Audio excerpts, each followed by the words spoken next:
Let's go ahead and talk about some of the types of formed elements that are going to be in the blood.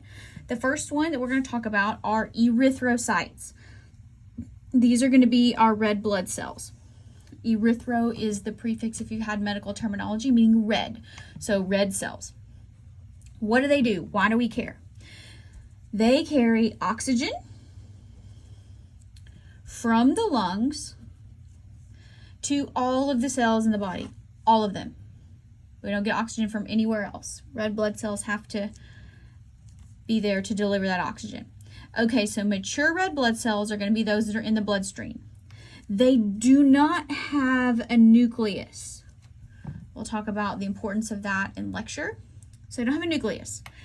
Nor do they have most traditional organelles. Pretty much a red blood cell is a special shaped just bag of hemoglobin. So hemoglobin is the protein that binds and carries the oxygen. So a red blood cell is small and it has a biconcave disc. So concave means it bows inward. So biconcave meaning it has two inward.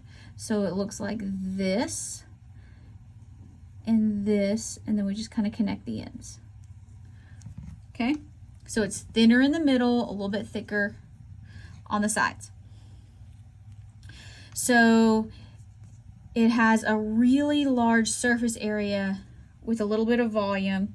So that means a lot of this hemoglobin can be close to the surface so we can exchange those gases.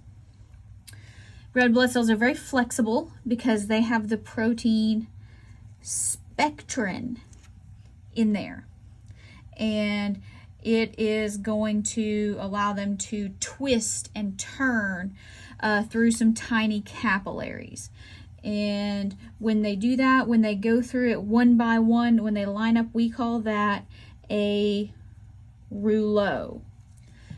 A rouleau, that's where red blood cells are marching one by one in a line through a capillary.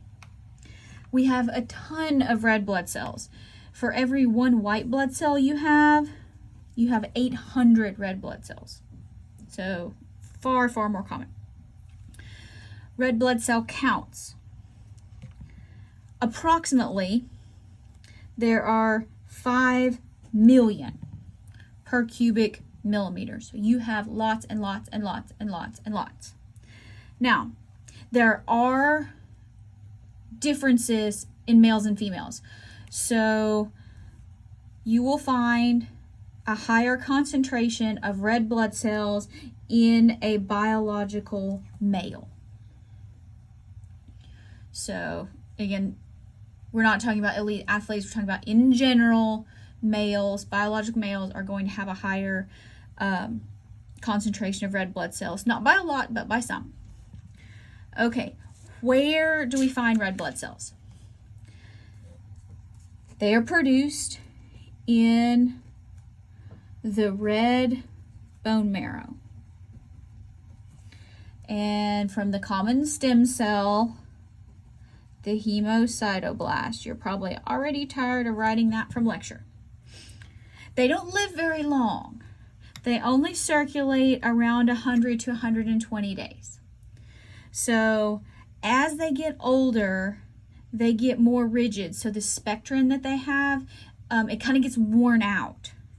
And so there is a place in your body that takes advantage of this and traps them in tiny capillaries within the spleen.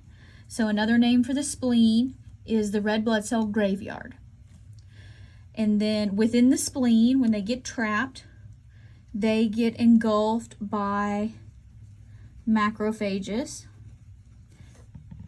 and they get degraded, and then the parts as far as the hemoglobin and those types of units go to the liver, and they can be recycled and used to make more red blood cells.